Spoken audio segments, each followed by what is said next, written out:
palabra es a partir de Primera de Reyes, capítulo 5, versículo 1. Primero, versículos 1 al 12. Contenidos de enseñanza de Salomón e Hiram. Como David cuidaba su fe, tuvo buena relación con Hiram, rey de Tiro. Por eso esta relación se continuó durante el periodo de su hijo Salomón. Versículo 2 al 6 habla de los contenidos de la carta que Salomón escribió a Hiram. Fueron 3 temas. Primero, motivo de la construcción del templo. Segundo, acerca de por qué su padre David no pudo construir el templo. Tercero, acerca de la ayuda que podía brindar el rey de Tiro, Hiram, para la construcción del templo. En el versículo 3 dice que Hiram había sido un rey de un país gentil que no creía, pero conocía 2 cosas acerca de David. 1. Sabía que David siempre tuvo deseos de construir el templo. Segundo, conocía que David había estado toda la vida batallando. ¿Por qué Dios no habrá permitido a David la construcción del templo? Primera de Crónica, capítulo 22, versículos 7 al 8, dice, porque había derramado demasiada sangre. En el versículo 32 habla de cuándo podía construir el templo.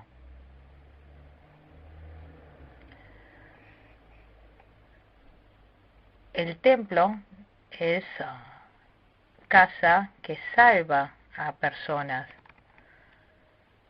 y no podría permitirse que alguien que haya matado mucha gente construyera el templo. ¿Cuándo se podía construir el templo? Cuando tuviese a todos los enemigos bajo sus pies. Dios tenía que ayudar y debía haber paz por los alrededores. También cuando los enemigos estuviesen derrotados y no hubiese más calamidades. Hay que esperar el tiempo de Dios. La vida de fe es esperar. Versículo 4. Dios le dio a Salomón algunas buenas cosas. Le dio paz por todas partes. No hubo adversarios ni mal que temer. Tanto la paz, adversario y calamidades, todos están bajo la soberanía de Dios. En Salmos 148, versículo 8, expresa así, el viento tempestuoso que cumple su mandato. En el versículo 5 habla acerca de la motivación para llevar a cabo la construcción del templo. Construyó para estar en obediencia a la palabra de Dios. Tardaron 7 años en construir el templo. También en el versículo 5 menciona el propósito de la construcción del templo, que quiere construirlo para la gloria de Dios, por el nombre de Dios. Esta es una buena muestra de vida espiritual. En los versículos 6 al 12, Salomón estableció con Hiram acuerdo internacional. Salomón le pidió que le enviara materiales para la construcción del templo. Entonces Hiram alabó. Como Dios estuvo con él, hasta un rey gentil alabó a Dios. Dios hizo que naciera del corazón de Hiram ganas de ayudarlo. Cuando uno cuida bien su fe, Dios le pone buenas personas. En el versículo 6, Salomón quiso construir el templo con maderas de cedro. Construir con cedro era lo mismo que utilizar el mejor material. Hay que construir el templo con la mejor calidad de materiales. Nosotros también, para la construcción del templo espiritual, debemos invertir el material de mejor calidad. Aquí vemos que Hiram, el rey de Tiro, participó en la construcción del templo. Esta es palabra que simboliza que en el tiempo del Nuevo Testamento, para la construcción del reino mesiánico, hasta los gentiles participarían. Isaías capítulo 60, versículo 10, capítulo 60, versículo 13. Esto significa que en el tiempo del Nuevo Testamento iba a haber muchos gentiles convertidos al cristianismo, que muchos gentiles creerían en Jesús y trabajarían para la iglesia. Nosotros también somos gentiles. Debemos ser fieles, que vayamos edificando el reino del Mesías, creyendo en Jesús y obrando para la iglesia.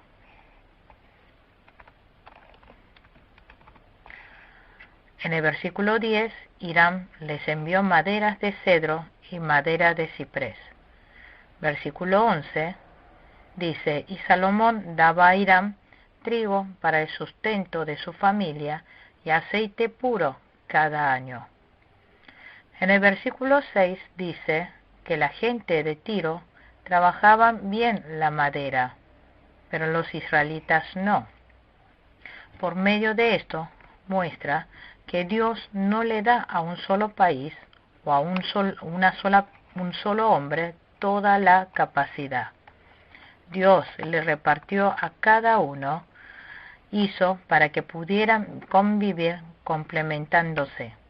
Cada uno tiene que dar tanto como ha recibido. En el versículo 12 hubo paz entre Hiram y Salomón, e hicieron pacto entre ambos.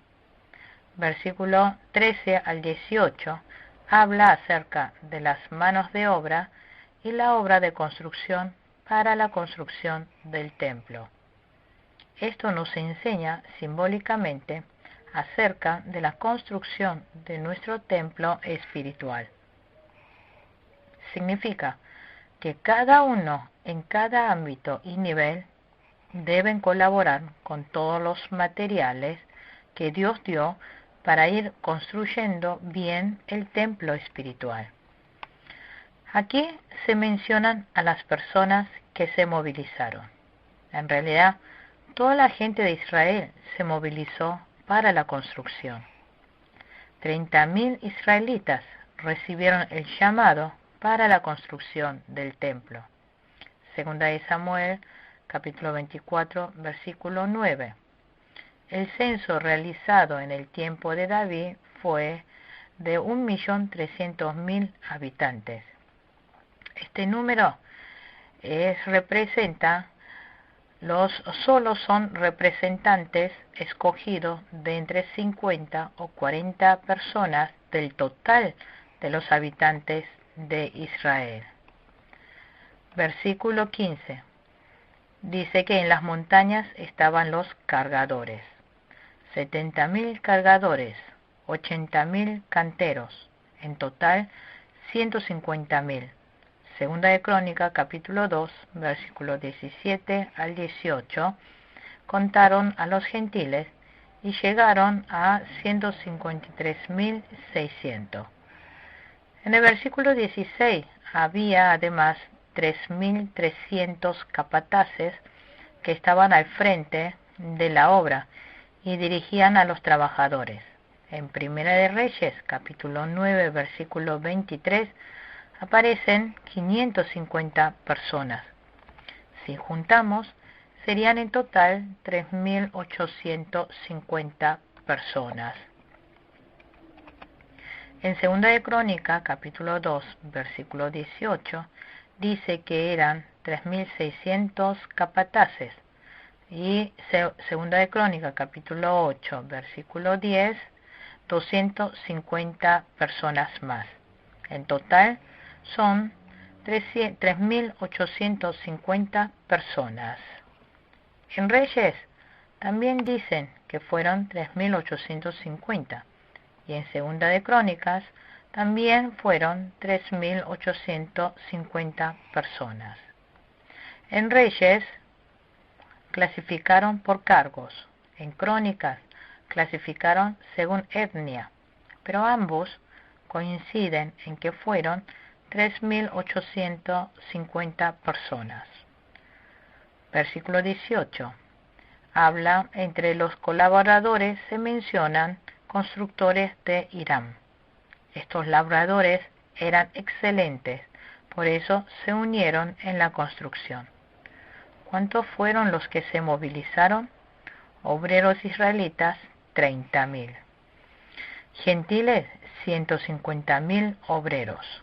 Capataces, 3.850. En total, 183.850 personas colaboraron en la construcción. Segundo, otra cosa que debemos observar es qué clase de trabajo hicieron. Primeramente, los 30.000 obreros israelitas. ¿Qué es lo que hicieron?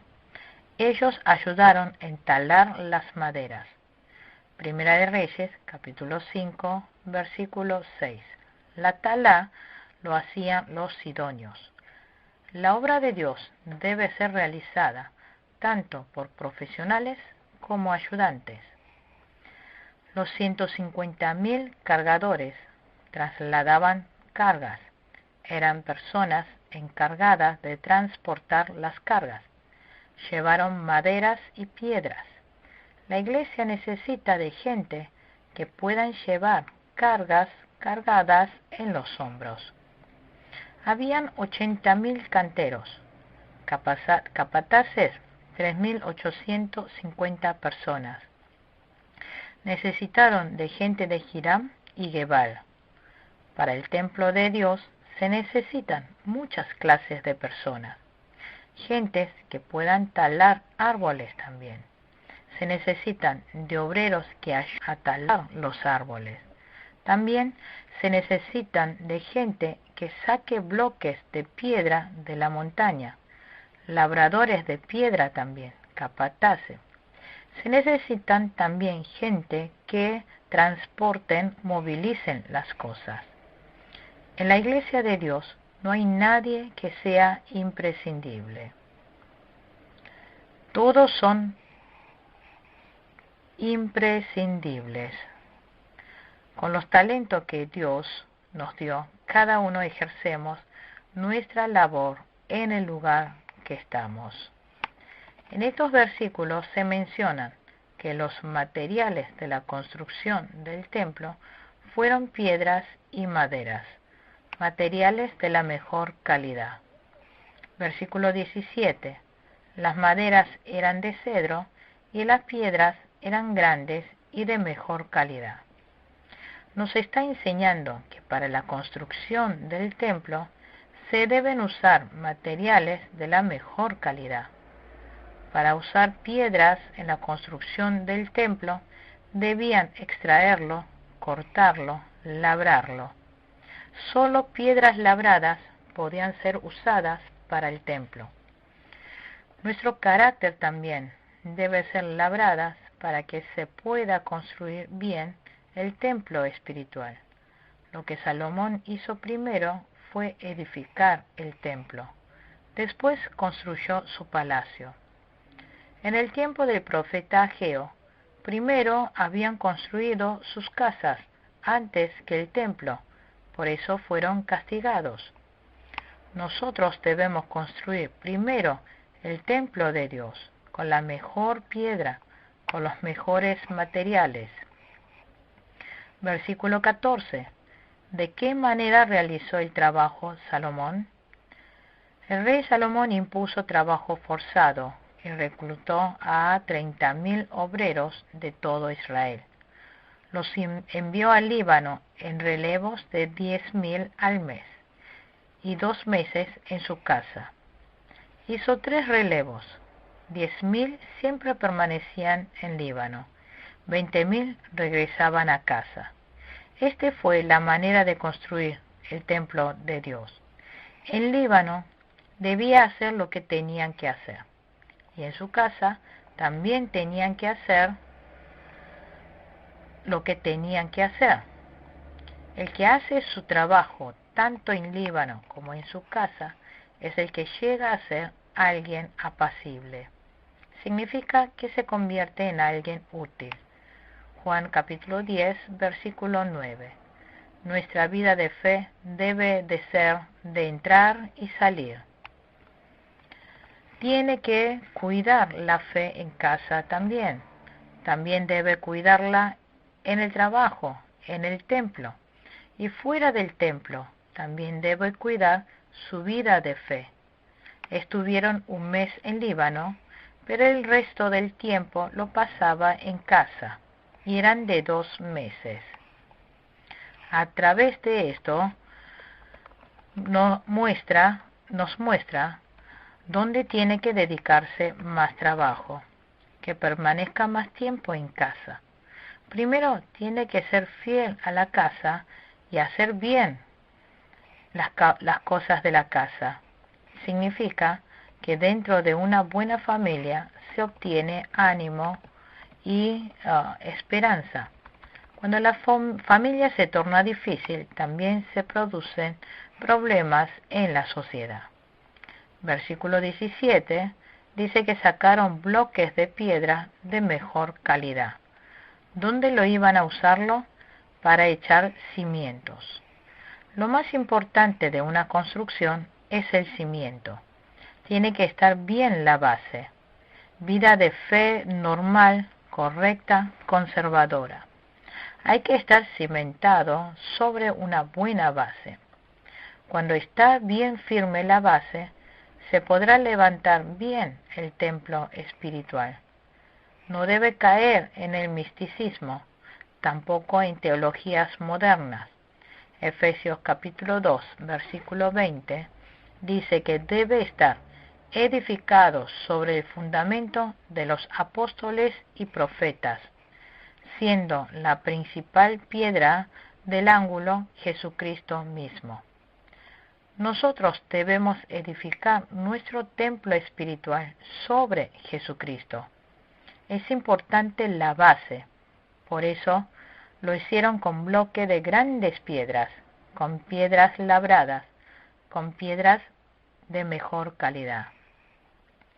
Significa que se debe edificar el templo espiritual sobre la base de Cristo. Nosotros debemos edificar bien el templo espiritual. Ahora veamos capítulo 6. Capítulo 6, versículo 1 al 10. Acerca de la construcción del templo. Esto no fue la decoración interior. Está hablando de la construcción, parte externa del templo. Está registrado el tiempo, la escala y el contenido. Versículo 1. Tiempo de construcción del templo. Ya habían pasado 480 años después del Éxodo. Hacía 4 años y 2 meses que Salomón fue ordenado rey. ¿En cuánto tiempo le permitieron construir el templo? Aproximadamente 500 años. No hay nada fácil en el mundo, tampoco algo que ocurra de repente. Por eso, nosotros no debemos desesperarnos. Apocalipsis capítulo 9, versículo 15, dice que todo se llevará a cabo a su debido tiempo. Todas las cosas del mundo, antes de que llegue el tiempo justo, no se realizará.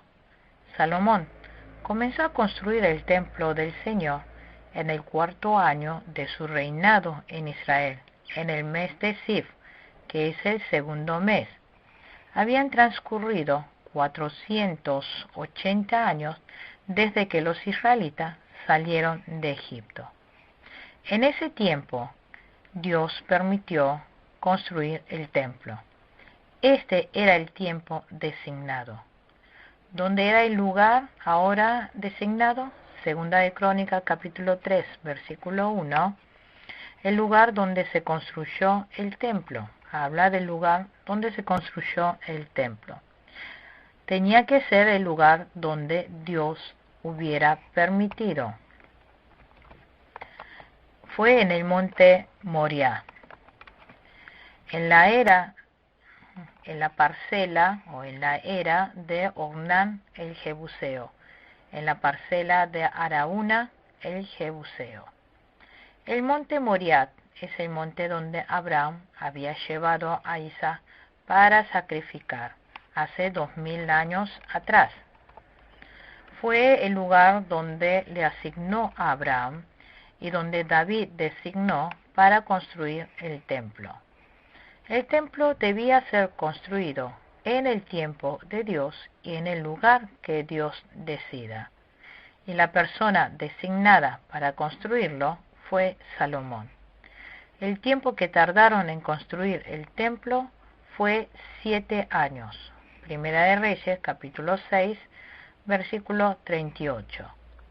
Los planes y determinaciones de Dios se cumplen solo cuando llega el tiempo.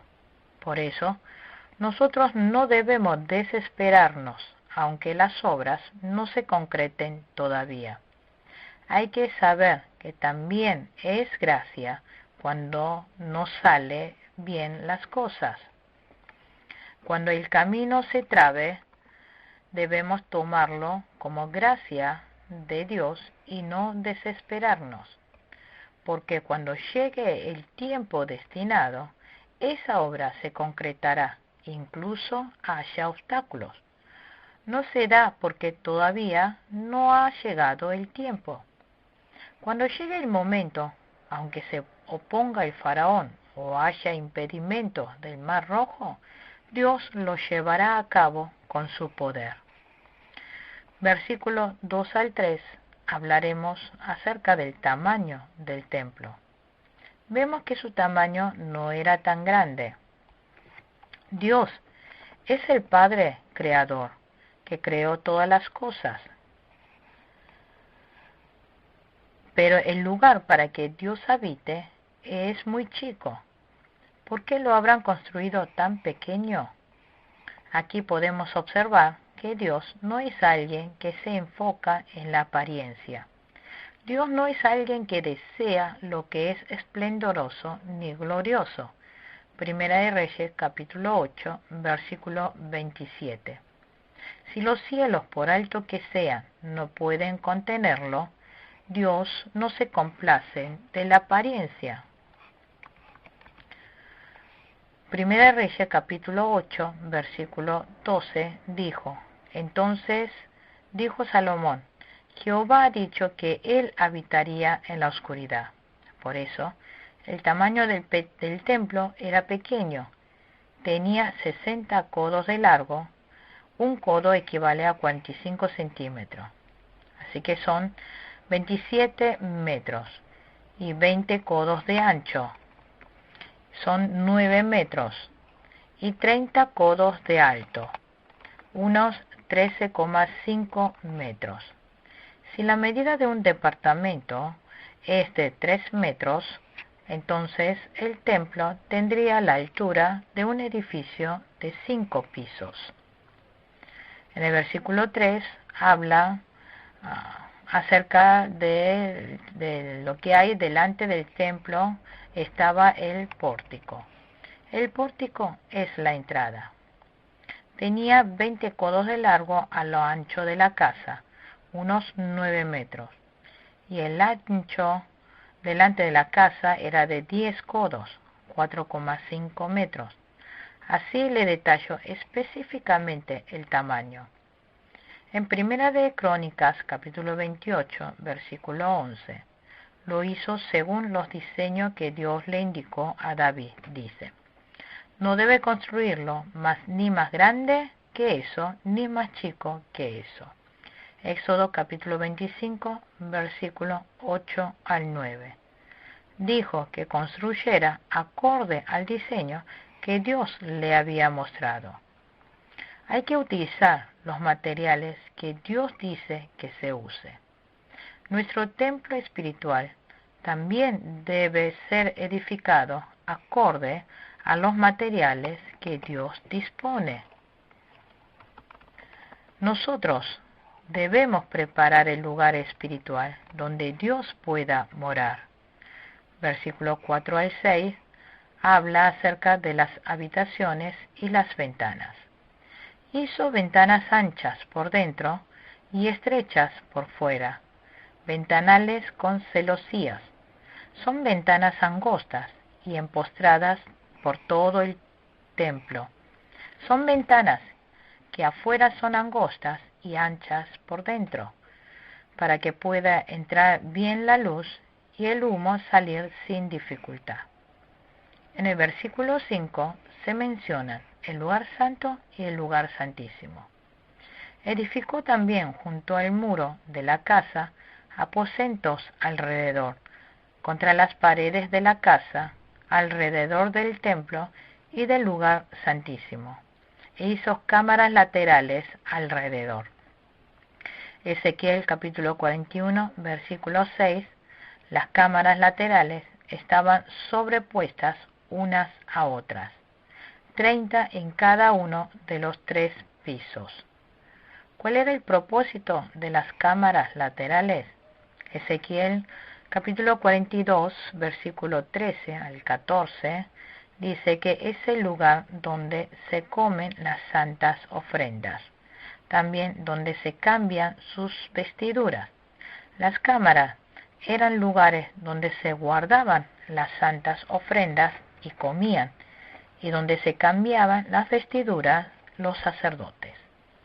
¿Por qué fue necesario tantas cámaras? Significa que seamos fieles de aposento íntimo, que entremos a nuestro aposento íntimo y oremos para ir edificando el templo espiritual. Entrando en el aposento íntimo, en las cámaras, para encontrarnos con Dios. Significa que oremos en intimidad y en secreto a Dios. Nos enseña que debemos servir a Dios en medio de la intimidad. Salmos 131, versículo 2. Solo entrando en el aposento, en las cámaras, podremos ser nuevas criaturas. Versículo 6 habla de los aposentos que están formados en los 3 pisos. El aposento de abajo era de 5 codos de ancho, 2,25 metros. El del medio de 6 codos de ancho. Y el tercero de 7 codos de ancho, 3,15 metros. A medida que iba subiendo, se iba ensanchando. Significa que a medida que uno va subiendo, puede ver más lejos, más amplio. Esta es la vida espiritual. Nosotros debemos tener una vida espiritual donde subamos del primer piso al segundo y del segundo al tercero. Así se ensancha nuestro mundo espiritual para ser personas que esperamos el reino de Dios. En el versículo 7 habla de la construcción del templo. Dice, solo se emplearon piedra de cantera ya labradas, así que durante las obras no se oyó ruido. El ruido de martillos ni de piquetas, ni de ninguna otra herramienta. Esto significa que debe haber silencio para que se construya el templo. Es decir, debe haber paz para que se edifique el templo espiritual. Si nuestro corazón está perturbado, significa que nos hemos apartado de la vida espiritual. Las personas que creen en Jesús deben tener un corazón manso y humilde como los niños, para que pueda ir en obediencia y construir así el templo espiritual. Versículo 8 menciona las escaleras de caracol en el medio. La mayoría de las escaleras son rectas. Hicieron una escalera de caracol para minimizar al máximo el espacio. Derramando gracia necesaria, adecuada, construyó el templo para que pueda aprovechar el espacio. Versículo 9. El templo fue construido con maderas de cedro, techándolo con vigas y tablones de cedro. Esto significa que debe usar la mejor calidad de material para construir el templo de Dios. Versículo 10. La altura del aposento era de 5 codos, una altura de 2 metros con 25 centímetros. Como los aposentos estaban formados en 3 pisos, resultan que llegan en total a 15 codos. Llegan a la mitad de la altura del templo. Versículo 11 al 22 habla acerca de la decoración interior del templo. Versículo 12 le dijo a Salomón el motivo de la construcción del templo. Fueron 3. Primero, para que ande en sus estatutos. Segundo, para que haga según sus decretos y guardase todos sus mandamientos. El propósito de construir el templo fue para formar el carácter del hombre.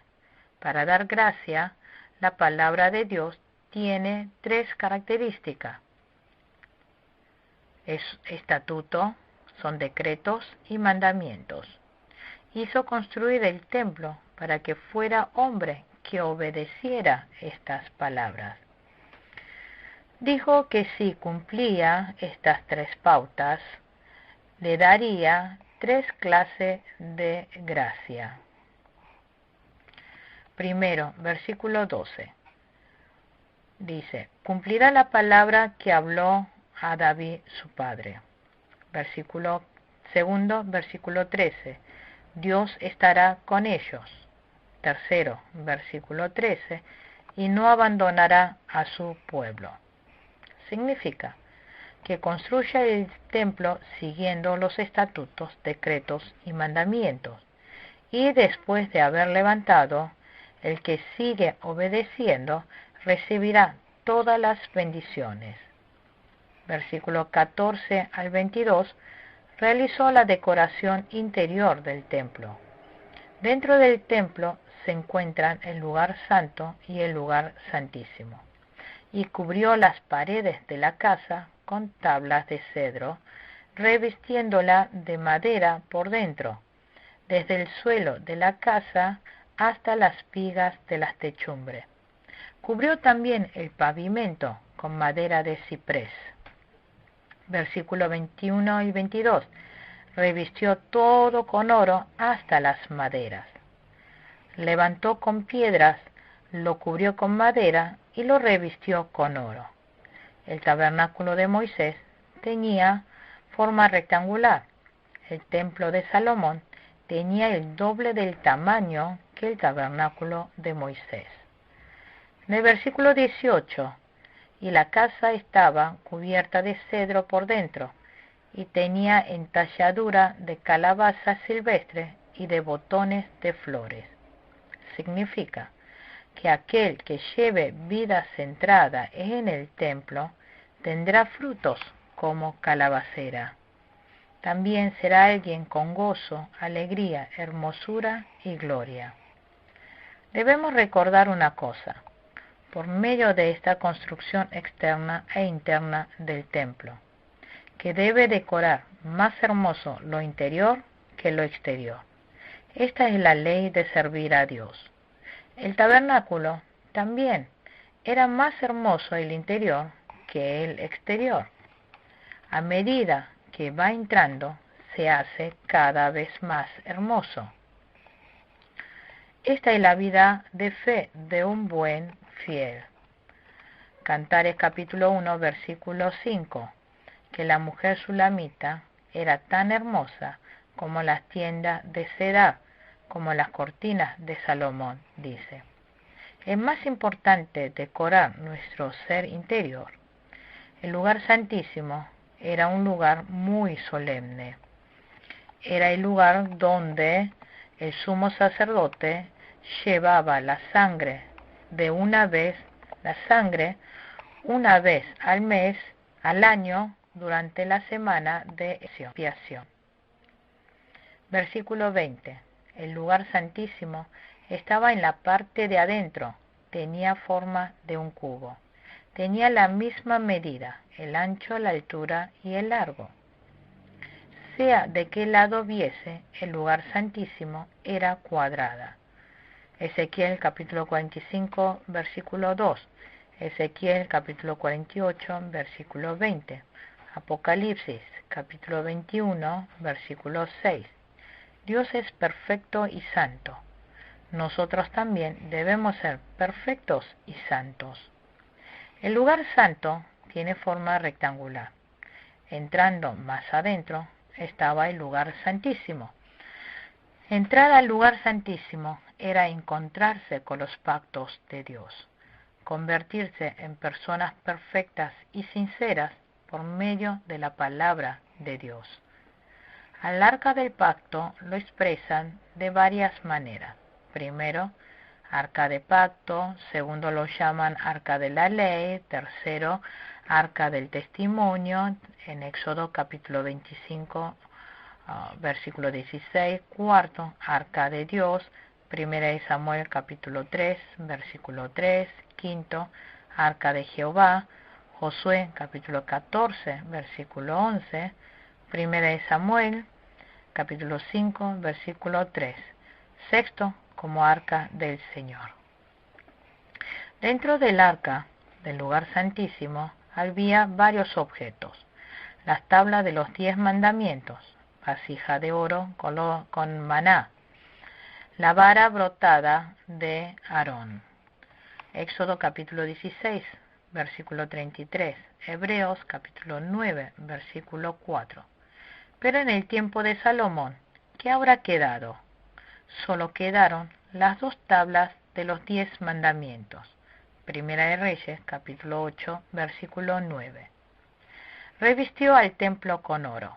Segunda de Crónica, capítulo 3, versículo 8. Lo cubrió de oro fino que ascendía a 600 talentos. Un talento equivale a 34 kilogramos. 600 talentos serían 20.000 kilogramos. Como un edificio único, el templo de Salomón era el más caro. Versículo 23 al 38 habla acerca de los querubines y la puerta del lugar santísimo. Primero, versículo 23 al 28 habla de los 2 querubines en la entrada del lugar santísimo. Estaban hechas de madera de olivo. 2 querubines eran, con una altura de 10 codos, 4,5 metros, con 2 alas. Cada ala eran de 5 codos, en total 10 codos por las 2 alas. Como eran 2 querubines, las alas abiertas de los 2 querubines llegaban a 20 codos. El ancho del lugar santísimo era de 20 codos. Hizo que las alas de los querubines tocaran las paredes. En el tiempo de Moisés estaba el arca en el lugar santísimo. La tapa del arca de Jehová lo llamaban propiciatorio. Habían 2 querubines en la tapa del arca. En esa tapa los ángeles estaban mirándose de frente.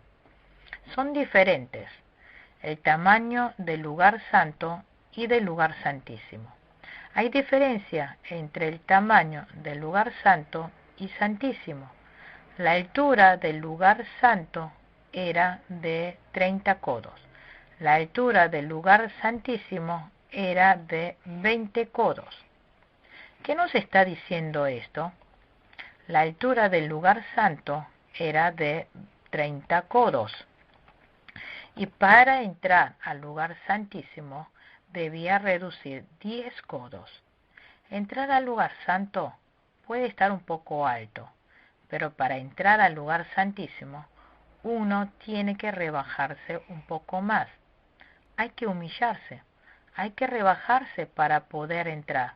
Hay que negarse un poco más de su ser para poder entrar al lugar santísimo.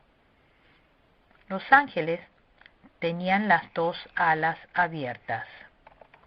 Las alas abiertas de los querubines significa unidad y cooperación.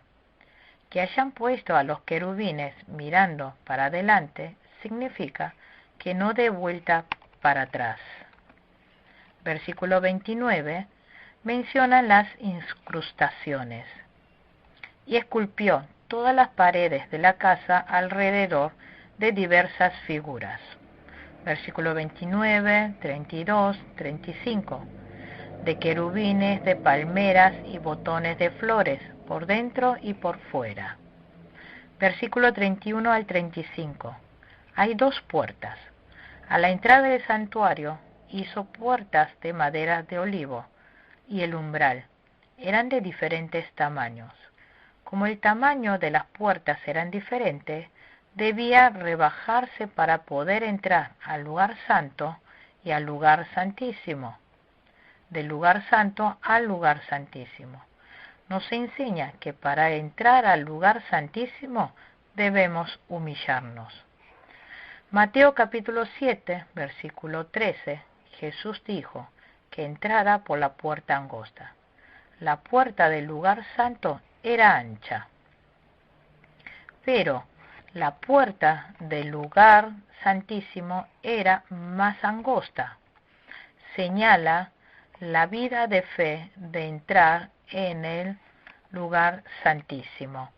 La puerta del lugar santísimo estaba hecha de madera de olivo. Zacarías capítulo 4, versículo 12 al 14. Hay dos ungidos con aceite de olivo. Simboliza a Jesucristo. El hecho de que la puerta del lugar santísimo estuviera hecho de madera de olivo significa que solamente por medio de Jesucristo puede entrar allí. Versículo 36. Y edificó el atrio interior de 3 hileras de piedras labradas y de una hilera de vigas de cedro. El atrio, en 2 de Crónicas, capítulo 4, versículo 9, lo llaman el atrio de los sacerdotes. El atrio es el lugar donde los sacerdotes entran a trabajar. Así dijo Dios que hiciera el atrio. Versículo 37 al 38 menciona el período de construcción del templo. Dice que en el cuarto año, en el mes de Sif, se echaron los cimientos de la casa de Jehová. Y en el 11º año, en el mes de Bul, que es el mes octavo, fue acabada la casa con todas sus dependencias y con todo lo necesario. Lo edificó pues en 7 años. A pesar de que David había dejado preparado muchas cosas, se necesitó de muchas personas y de mucho tiempo. Tarda tiempo cuando se quiere construir algo bien. El crecimiento espiritual no es tan fácil. Nosotros también, invirtiendo oro, plata, piedras preciosas, debemos ir levantando bien el templo espiritual y participar así de la gloriosa salvación. Concluimos con la clase número 6 de Reyes. Muchas gracias.